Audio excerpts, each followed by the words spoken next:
আল্লাহর উদ্দেশ্যে, পৃথকতা সৃষ্টি করছে সেও আল্লাহ পাকের উদ্দেশ্যে। 4 নম্বরে এই কথাটা বলা হয়েছে রাজুলানে তাসিয়াসিয়া, তাই আমি দুটো আঙুল উদ্দেশ্য করে বলছি, এটাও একটা পুরুষ, এটাও একটা পুরুষ। ও রাজুলানে তাহাব্বা ফিল্লাহি ওয়াজতামা আলাইহা ওয়াফতারাকা আলাইহা, এই কিয়ামতের মাঠে এরা আল্লাহ রাব্বুল আলামিনের আরশের ছায়ায় থাকবে।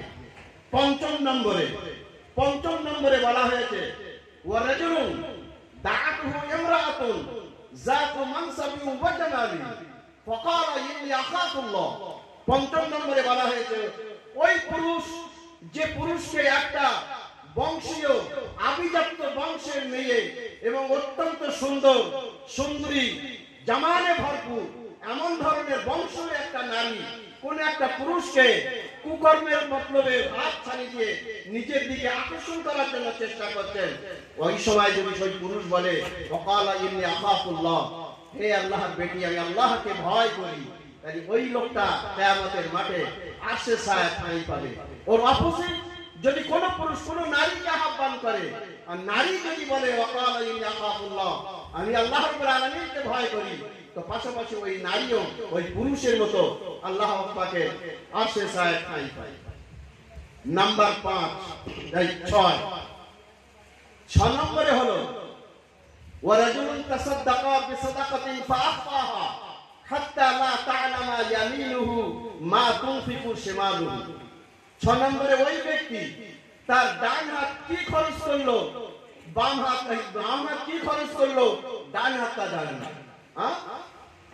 তার গোপন দান, খুফিয়া তৌর পর দান, এটা এই হাদিস থেকে প্রমাণ যে গোপন দানটা আল্লাহ রাব্বুল আলামিন বেশি পছন্দ করেন। 6 নম্বরে এই লোকটা কিয়ামতের মাঠে আরশের ছায়ায় ঠাঁই পাবে।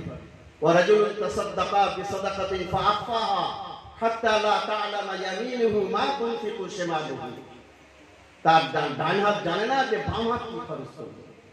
7 নম্বরে শুনে রাখো, হাদিসের ইবারত মনে না থাকলেও আমি বাংলায় ব্যাখ্যা করে দিচ্ছি। 7 শ্রেণীর মানুষের ধারাটা মাথায় নিয়ে বাড়িতে যাবেন, অন্তত এতটুকু যদি মনে থাকে আজকে এই মজলিসে আসা আমার আপনার জন্য সত্য। 7 নম্বরে বলা হয়েছে ওয়া রাজুলুন যাকারাল্লাহ খালিয়ান ফাফাযাত আইনাহু, নিভৃতিতে নির্জনে বসে আল্লাহ রাব্বুল আলামিনের ভয়ে তার জিকিরে রত এবং তার ভয়ে কি হচ্ছে, তার জিকিরের ভয়ে, তার স্মরণের ভয়ে, আল্লাহর ভয়ে ফাফাযাত আইনাহু, তার দুটো চোখ অশ্রু নির্গত হচ্ছে, দুটো চোখ দিয়ে পানি বাহার হচ্ছে। এই লোকটা কিয়ামতের মাঠে আল্লাহ রাব্বুল আলামিনের আরশের ছায়ায় ঠাঁই পাবে। আল্লামা যাহাবী রাহমাতুল্লাহ আলাইহি, হাফিজ ইবনে রাজব রাহমাতুল্লাহ আলাইহি, আল্লামা হাফিজ ইবনে রাজব জান্নাত জাহান্নাম সম্পর্কে একটা কিতাব লিখেছেন।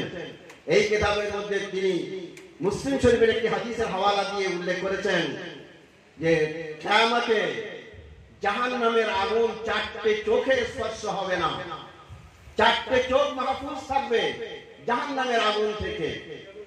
হুরিমাতিন নার, তার প্রথম হলো হুরিমাতিন নার আলা আইনিন সাহারাত বিকিতাবিল্লাহ, ওই চোখে জাহান্নামের আগুন স্পর্শ করবে না যে চোখ রাত জেগে আল্লাহ রাব্বুল আলামিনের কোরআন তেলাওয়াত করেছে।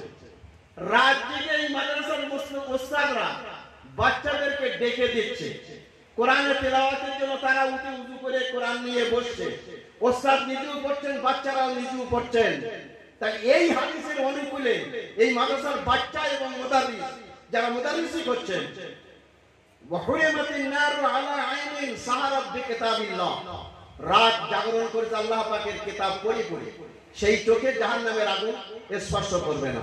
ওয়াহুরিমাতিন নারু আলা আইনিন বাকাত মিন খাশিয়াতিল্লাহ, এক হাদিসের মধ্যে এসেছে, অপর হাদিসের মধ্যে এসেছে দুমিয়াত মিন খাশিয়াতিল্লাহ, দুমিয়াত মানে হলো অশ্রু প্রবাহিত করা, আল্লাহর ভয়ে যে চোখ পানি বহিয়েছে ওই চোখে জাহান্নামের আগুনের স্পর্শ হবে না।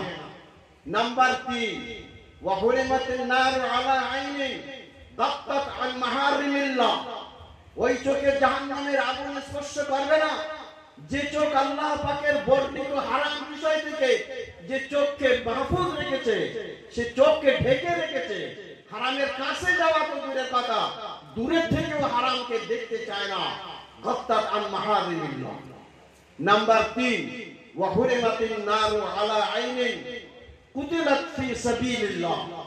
4 নম্বরে ওই চোখে জাহান্নামের আগুন স্পর্শ করবে না যে চোখ দ্বীনকে বাঁচানোর উদ্দেশ্যে, সত্যকে বাঁচানোর উদ্দেশ্যে আল্লাহ রাব্বুল আলামিনের রাস্তায় শহীদ হয়ে গেছে, মানে কাতল হয়ে গেছে। চোখে তীর মেরে, বল্লম মেরে, গুলি মেরে যে চোখে পুড়িয়ে দেওয়া হয়েছে, ফাটিয়ে দেওয়া হয়েছে, ওই চোখে কিয়ামতের মাঠে জাহান্নামের আগুন স্পর্শ করবে না। তো ভাই, দ্বীনের কথা জানার জায়গা, দ্বীন শেখার জায়গা। আজকে স্বল্প সময়ের জন্য হলেও বড় বড় আলেম হাক্কানি রব্বানীদের এখানে দাওয়াত আছে, আলহামদুলিল্লাহ। আলেমদের সান্নিধ্যে আসা এটাও একটা ইবাদত, আলেমদের সুনজরে দেখা এটাও একটা ইবাদত। বাচ্চাদের মাথায় হাত বুলানো, কত এতিম বাচ্চারা এখানে পড়ছে, তাদের মাথায় মহব্বতের হাত বুলানো ইবাদত, পাশাপাশি অনেক অনেক সওয়াব। তাই আজকে যে জায়গায় আমরা এসেছি, এই বিল্ডিং এর শুভ উদ্দেশ্য নিয়ে বিল্ডিং আরো উত্তর বাড়ুক এবং আরো উন্নয়ন হোক, আরো পরিসর লাভ করুক চতুর্দিকে, এবং আমার আপনার বাচ্চাদের দিয়ে মাদ্রাসাকে আরো সুরসের মধ্যে আনার চেষ্টা করি। আর এখানকার যে সমস্ত উস্তাদরা পড়াশোনা করাচ্ছেন তাদের জন্য আমাদের আন্তরিক দোয়া থাকবে। আল্লাহ তাদের হায়াতকে দারাজ করুক, লম্বা করুক, আর বাচ্চাদের পিছনে তাদের পরিশ্রম যথাযথ ব্যয় করুক। এটা আমাদের তরফ থেকে, আমাদের সবার তরফ থেকে এ দোয়া থাকবে। এই কথা বলে ব্যক্তিগতভাবে যতটুকু কথা আপনাদের কাছে রেখেছি, যদি আপনারা নিজ জীবনে ভুল বুঝতে থাকেন সেগুলো ক্ষমা করে দেবেন।